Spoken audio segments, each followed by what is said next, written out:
आज हम लेके आए हैं नेक्स्ट वीडियो में Gandhi ji philosophy about societies. Gandhi ji wanted the society which involve in two terms. Gandhi ji चाहते थे कि सोसाइटी दो चीज़ों में इन्वॉल्व रहे, स्वराज एंड स्वदेशी। स्वराज का मतलब होता है इंडिपेंडेंस होना चाहिए, ऑटोनॉमी होना चाहिए, होम रूल होना चाहिए, सेल्फ रूल होना चाहिए। मतलब कि हमारा देश खुद शासन करने वाला होना चाहिए, खुद शासन को चलाना, खुद के रूल होने चाहिए, खुद के कानून होना चाहिए। स्वदेशी can be translated self sufficiency and self reliance. स्वदेशी का मतलब है कि सेल्फ रिलायंस होना चाहिए, खुद पे डिपेंड होना चाहिए और इतनी कैपेसिटी सेल्फ सफिशेंसी होना चाहिए कि वो अपने प्रोडक्ट खुद बना सके। For Gandhi ji swaraj was not simply a question of ousting of British from the India. Gandhi ji के लिए स्वराज केवल सिंपल एक क्वेश्चन नहीं था ब्रिटिश इंडिया के आगे declaring independence. He wanted the Holi different type of society. वो पूरी तरीके से अलग प्रकार की सोसाइटी चाहते थे।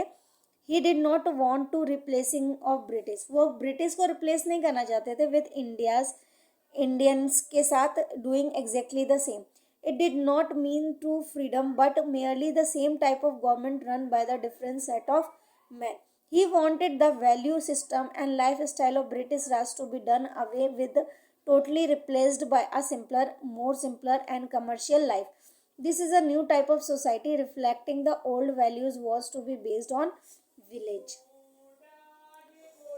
नेक्स्ट कंटिन्यू करते education philosophy of Gandhi ji. Gandhi ji की एजुकेशन फिलोसफी क्या थी? According to Gandhi ji, education was a means to achieve perfection of individuality on one hand and instrument of service to the nation on the other hand। मतलब कि perfection होना चाहिए और दूसरे side में वो इंस्ट्रूमेंट जो भी सर्विस हम दे रहे हैं वो हमारे नेशन के लिए बेनिफिट होना चाहिए। By education we means all round drawing out of the best in child. Education का मतलब होता है कि बेस्ट निकालना, मतलब एक बच्चे में बेस्ट क्वालिटी ढूंढ के निकालना, एक मैन की बॉडी को best banana. And spirit. In other words, he meant development of whole child, whole personality of the child। मतलब गांधी जी का मतलब है कि एक बच्चे को पूरी तरीके से डेवलप कराना, पर्सनैलिटी डेवलपमेंट कराना, harmonious development of all aspect of human personality, सब में एकता लाना, हारमोनियस डेवलप करना पर्सनैलिटी ह्यूमन में, जैसे कि फिजिकली डेवलप्ड होना चाहिए, इंटेलेक्चुअली डेवलप होना चाहिए, spiritual as emphasised by him as a individual aim of education. He further said that individual has a responsibility. उन्होंने फर्दर हर एक इंडिविजुअल की ये रिस्पॉन्सिबिलिटी बनती है कि to work for the welfare of whole society, कि वो काम करे पूरे होल सोसाइटी, पूरी सोसाइटी के लिए। In should be the social aim of education, और यही हमारा सोशल उद्देश्य होना चाहिए एजुकेशन का। According to him good of individual and good of society were interdependent. मतलब इंडिविजुअल की अच्छाई और एक सोसाइटी की अच्छाई एक दूसरे पे इंटरडिपेंडेंट है। So education should be both for a child as well as for the state. तो एजुकेशन जो होती है वो केवल चाइल्ड के लिए नहीं होती है, वो स्टेट के लिए भी होती है। Gandhi ji believe that education is something more than literacy. Gandhi ji का मानना था कि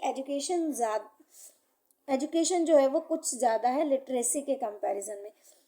education has to be self supporting. Education जो होना चाहिए वो सेल्फ सपोर्ट करता है। Cultural refinement of human personality through education was also consider important by the Gandhi ji, but it was Indian culture emphasised by him. लेकिन जो इंडियन कल्चर था ये एम्फेसाइज किया गया।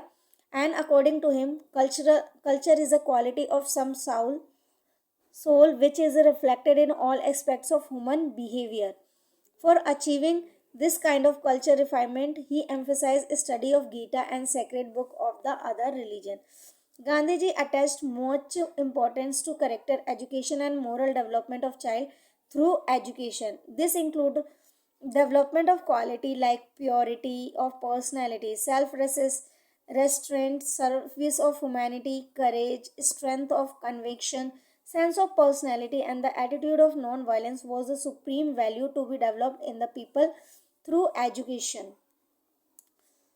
According to Gandhiji, self-realization should be ultimate aim of education. All other aim of education is important as they lead to self-realization. Self-realization means realizing the ultimate reality. Truth is the universal soul, some unknown supreme power. Thank you for watching my video. अगर video पसंद आए तो please like and subscribe and share my video.